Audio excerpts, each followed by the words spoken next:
Previously on TVSins. We brought home Indian food. I see you in here a lot, and I think that you're really pretty, and would you want to go out with me?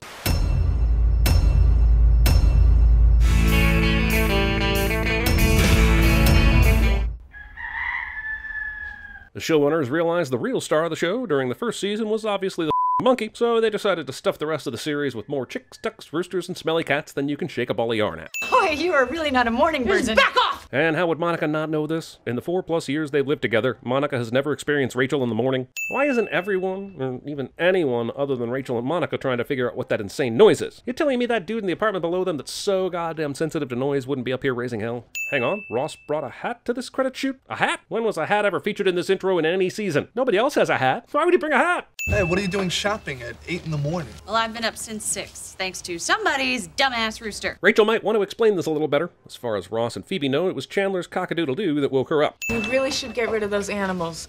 They shouldn't be living in an apartment. Nor could they really, considering the noise that they're making would have certainly had someone alerting the super by now. Okay, everyone, think thick. Strangely enough, think thick was what my college girlfriend said when I asked her what she wanted for Christmas. You can only eat Tic Tacs and even numbers. Yeah, what's that about? Well, it could be a mild form of obsessive-compulsive disorder, but more likely it's something a writer thought up and decided might be funny. But it wasn't. But the audience laughed anyhow, because sitcom. You're good. These are not. Did Ross just put back a cookie he took a bite out of in the box? Seriously, if anyone tells you Ross is their favorite friend, change your number, move immediately, and don't leave a forwarding address. Also, Ross doesn't like cookies? Who doesn't like cookies? If we don't find out soon that Ross is an actual serial killer, I'm calling friend Nennigan's. How many items left in that bag? 5.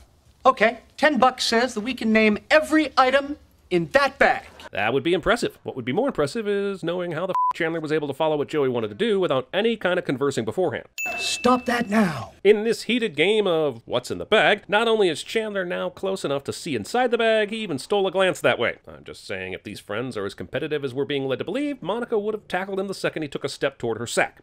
We'll start with apples. Yes. The director said, let's not only have you annoyingly affect a game show host voice, but also let you hold a bag of apples. It'll make you look like some super duper asshole.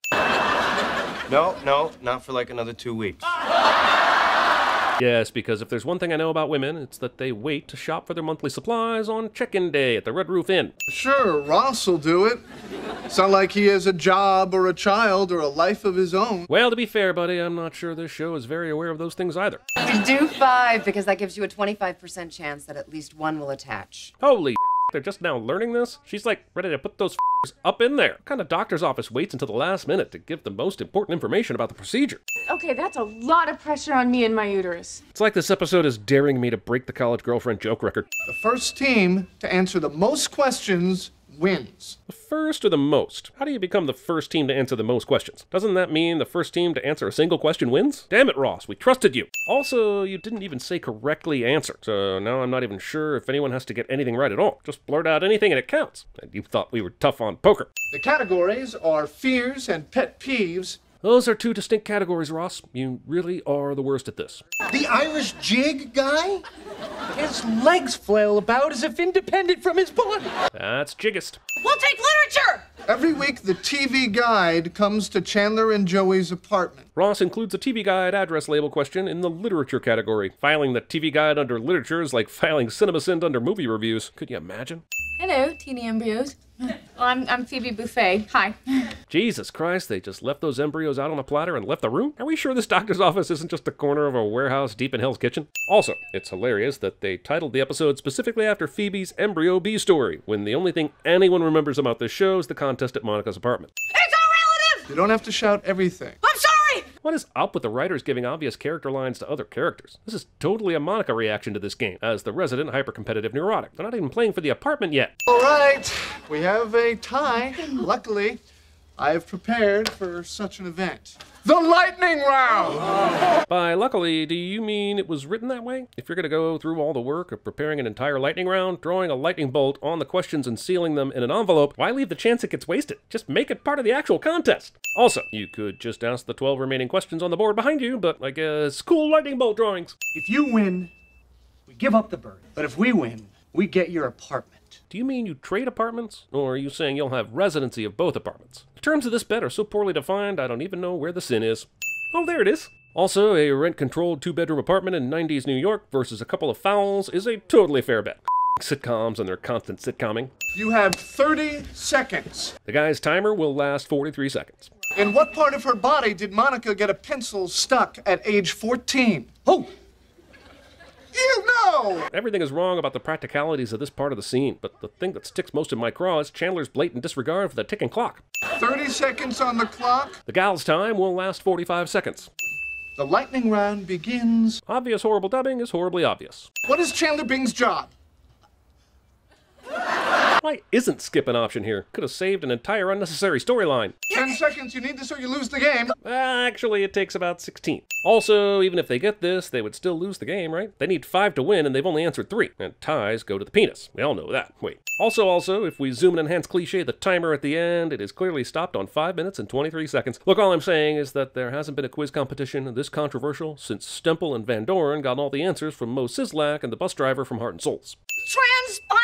Oh, he's a transmonster! And that, ladies and gentlemen, is how Jason Statham movie titles are made. Oh my God. Don't mention the nipples, don't mention the nipples, don't mention the nipples. Wait, did I say that out loud? Nope, not knocked up yet. Actually, not for another 9 years. Seth Rogen is only 16 at this point, and Paul Rudd is still ageless. That's right. You do what the hand says. This is what I tell my penis at 9:15 every evening. Joey took the time to not only box, but label his stuff. They are literally moving across the hall. It would take more time to box all this up and label it than it would to just carry stuff over by hand. You guys, you're gonna have a baby. They're gonna have a baby. Baby Ex Machina?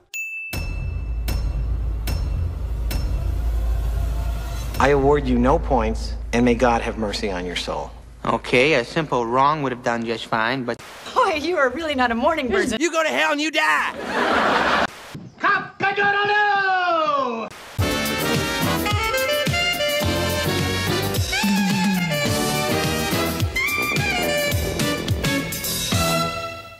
What are the odds, like, if like, you stuff, like, 200 of them in there? Reg, you are giving him the wrong idea about sex.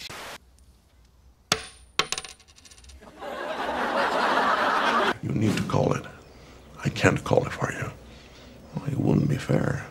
Gentlemen, pick your category. I'll take anal bum cover for 7,000. I can't believe you guys actually think you're moving in here. What? No, it was a stupid bet. We were just playing a game. You pay me.